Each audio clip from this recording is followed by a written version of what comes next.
नमस्कार। खटाना बुलेटिन में आप सबका हार्दिक स्वागत है। हरक सिंह रावत ने साधा सरकार पर निशाना।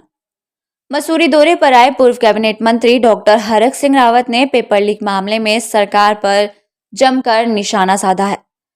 पत्रकारों से बातचीत करते हुए डॉक्टर हरक सिंह रावत ने कहा कि एक के बाद एक घोटालों से युवाओं में हताशा है, जबकि प्रदेश की भाजपा सरकार जीरो टॉलरेंस की बात करती है।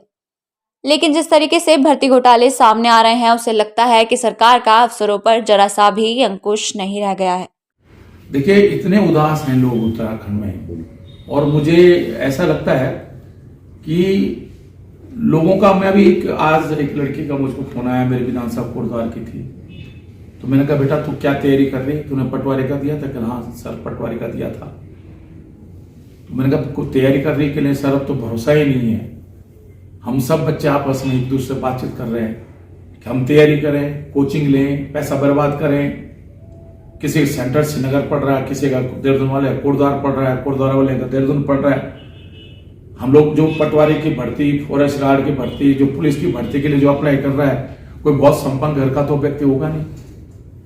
हमारे तो 5-10 हजार रुपए जो आने जाने में खर्च हो रहा है, और बड़े उत्साह के साथ हम पेपर देते हैं, और जब सुनते हैं कि अचानक उसमें पेपर लीक हो गया, 3 दिन बाद 4 दिन बाद पेपर निरस्त हो जाता है, तो अब हमको उत्तराखंड में भरोसा ही नहीं रहा है कि ये मतलब एक बहुत बड़ी शर्मनाक बात है उत्तराखंड के लिए।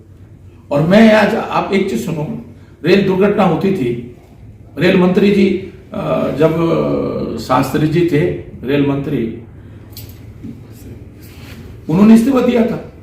और ऐसी कई घटनाएं हैं हिंदुस्तान के इतिहास में कि जब कोई दुर्घटना हुई और उस विभाग के मंत्री ने अपनी जिम्मेदारी लेते हुए इस्तीफा दिया। आज आप एक व्यक्ति को जेल भेज दे रहे हो, लेकिन आप इतनी मोटी तनख्वाह जिस व्यक्ति को सुख सुविधाएं दे रहे थे, जो चेयरमैन है, उसे खिलाफ क्यों नहीं कार्रवाई कर रहे हो? कि वो क्या देख रहा था कि उसके नाक के नीचे ये सब कुछ हो रहा था? प्रदेश।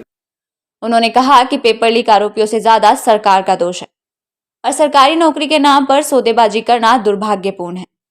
उन्होंने कहा कि जिम्मेदार पदों पर बैठे अधिकारियों को अपने पद से इस्तीफा दे देना चाहिए।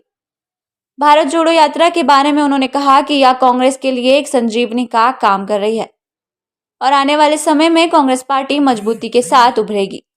इस दौरान उन्होंने कांग्रेस कार्यकर्ताओं को एकजुट होकर कार्य करने की बात भी कही। देखिए, कल भी मैंने मीडिया से देहरादून में कहा और आज भी आपके बीच में कह रहा हूं,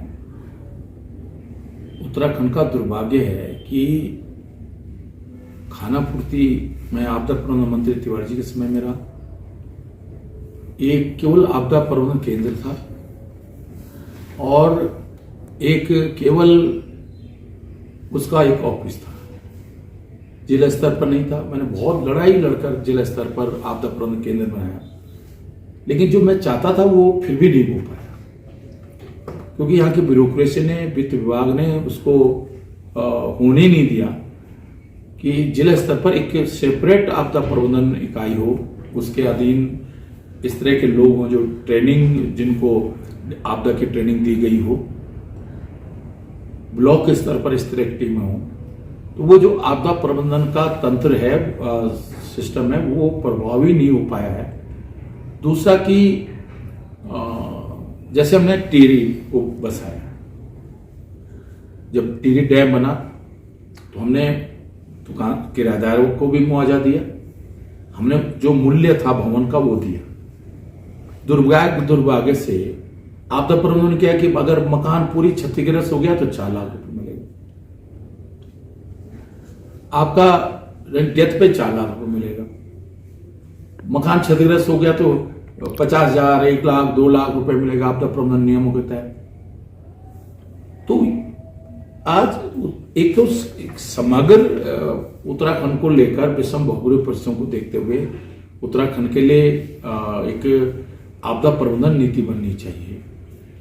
समय समय पे हर क्षेत्र का भू सर्वेक्षण होना चाहिए कि कोई धसाव, कोई कंपन, कोई इस तरह की कोई चीजें तो नहीं हो रही हैं, और विशेष करके कोई डैम बने, कोई बड़ी परियोजना बने, एनएच बने, उस समय केवल खाना पूर्ति के लिए जो है खाना पूर्ति के लिए कि एनएच बन रहा है तो हमने सुरंग बना दी। हम देखें कि प्रॉपर अगर हम सुरंग बना रहे हैं तो ऐसी मशीनों का यूज करें जिससे कि पूरी जमीन न हिले, और टेक्निकली इस तरह का प्रयोग करें जिस तरह कि भाई जापान में भी तो भूकंप आता है, ऑस्ट्रेलिया में आता है, न्यूजीलैंड में आता है, स्विट्जरलैंड में बहुत आता है, लेकिन उन कंट्रीज ने भी